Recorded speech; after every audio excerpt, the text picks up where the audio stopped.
সুপ্রভাত বন্ধুরা, আজ 30 মার্চ সোমবার। শুরু করছি চিন্তনের মুখ্যবার্তা।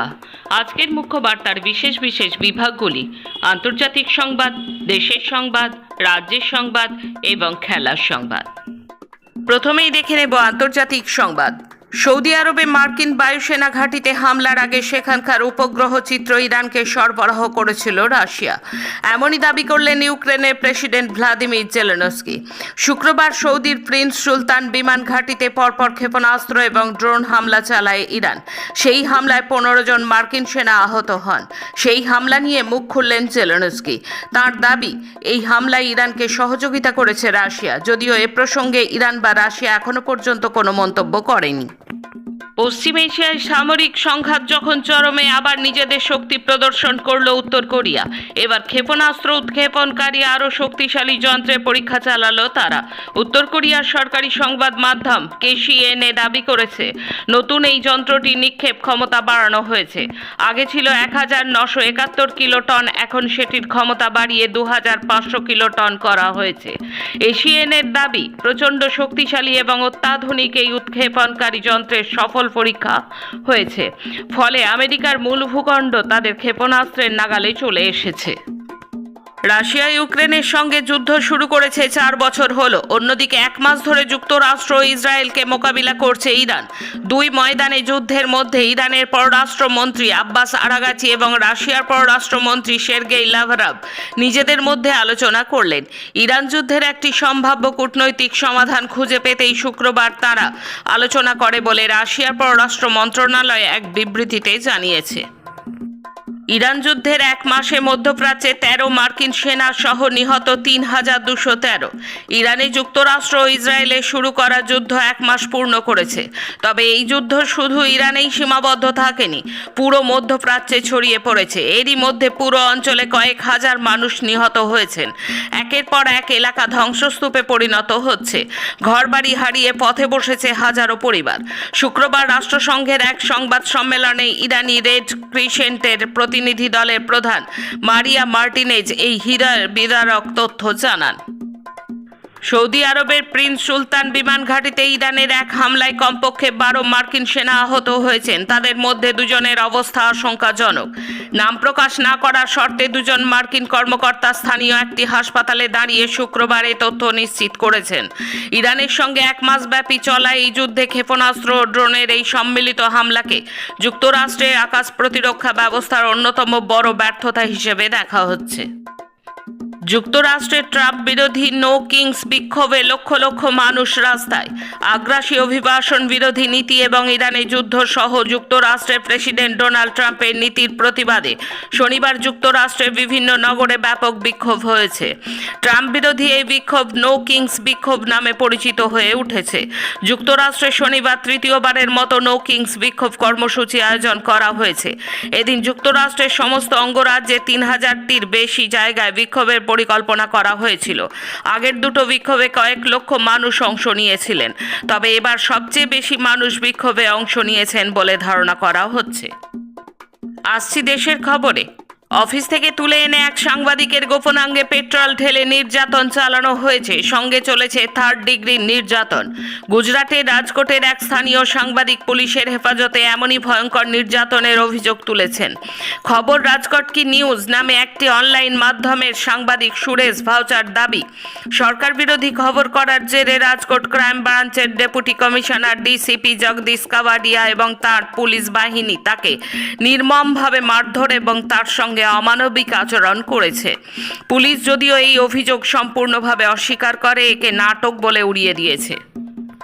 একগুচ্ছ কল্যাণমূলক প্রকল্প বিস্তারের ওপর জোর দেওয়া হয়েছে তামিলনাড়ুতে ডিএমকে নির্বাচনী ইস্তেহারে।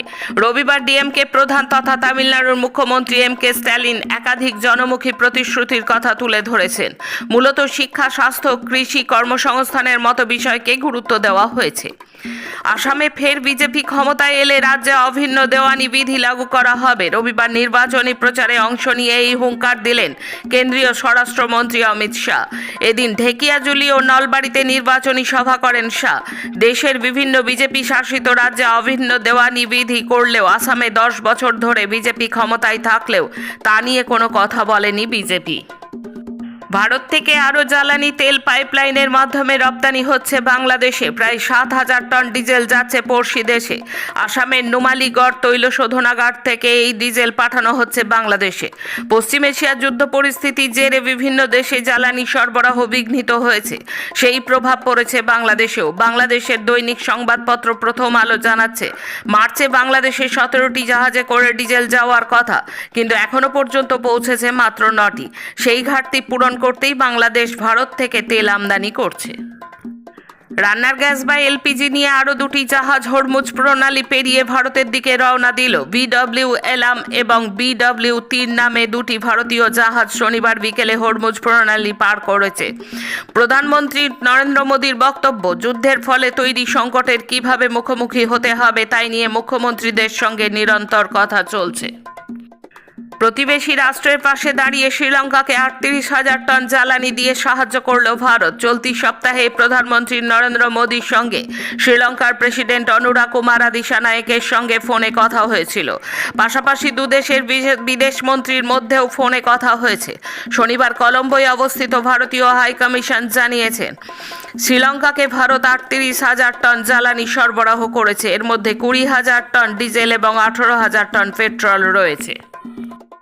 আসামের মুখ্যমন্ত্রী হেমন্ত বিশ্ব শর্মার দাবি ছিল, দলের বিদ্রোহ অচিরেই দমন করা হবে এবং নির্দল হিসেবে লড়তে নামা বিজেপির বিদ্রোহী প্রার্থীরা সকলেই মনোনয়নপত্র প্রত্যাহার করে নেবেন। কিন্তু তার কথা মানলেন না বিদ্রোহীদের অনেকেই।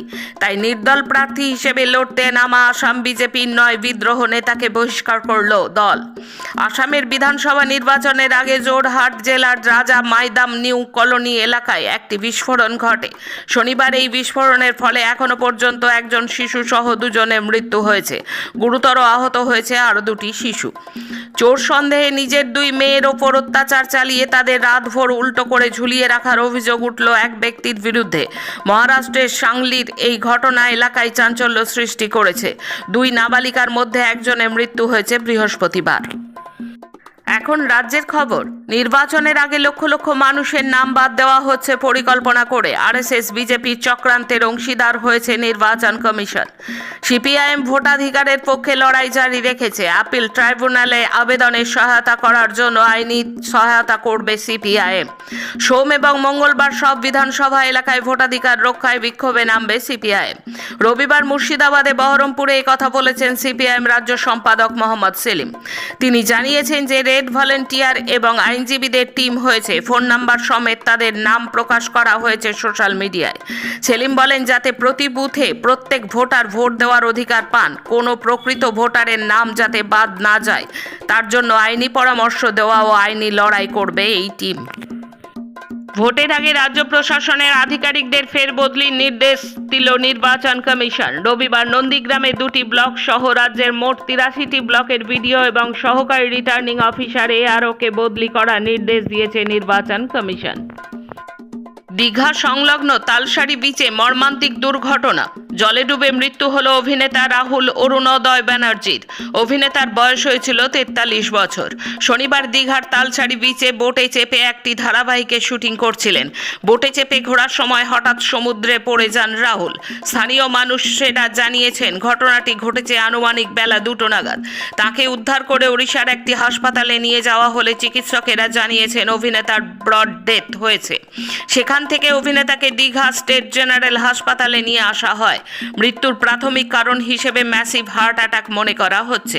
তবে জলে ডুবে যাওয়ায় পরিস্থিতি আরও জটিল হয়।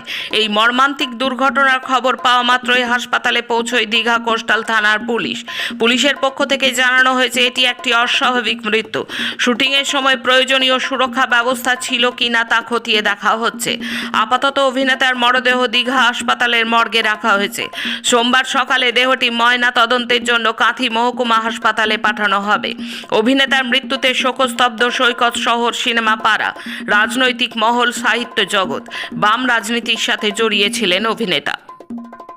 সুপ্রিম কোর্টের নির্দেশে রাজ্য সরকারি কর্মচারীদের বকেয়া দিয়ে দেওয়ার কাজ শুরু করেছে নবান্ন। 2016 সালের জানুয়ারি মাস থেকে 2019 সালের ডিসেম্বর পর্যন্ত যে দিয়ে বকেয়া রয়েছে তা দেওয়ার নির্দেশ দিয়েছে সুপ্রিম কোর্ট। কিন্তু সরকারি কর্মচারী সংগঠনগুলির অভিযোগ, গত শুক্রবার থেকে রবিবার রাত পর্যন্ত যে পরিমাণ অর্থ সরকারি কর্মচারীদের অ্যাকাউন্টে পাঠানো হয়েছে তাতে বিস্তর গলদ রয়েছে।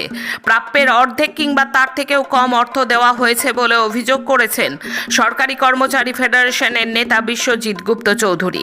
তিনি বলেন, আসলে দিয়ে দেওয়ার নামে আমাদের সঙ্গে চূড়ান্ত তঞ্চকতা করা হয়েছে। আমরা এর জবাব আন্দোলন ও আইনি লড়াইয়ের মাধ্যমে দেব।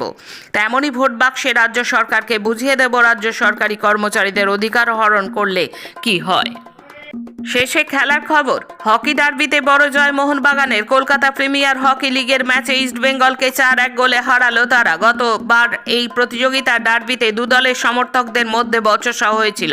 সেবার খেলা ছিল মোহনবাগান মাঠে, তবে এবার কোনো অপ্রীতিকর ঘটনা ঘটেনি।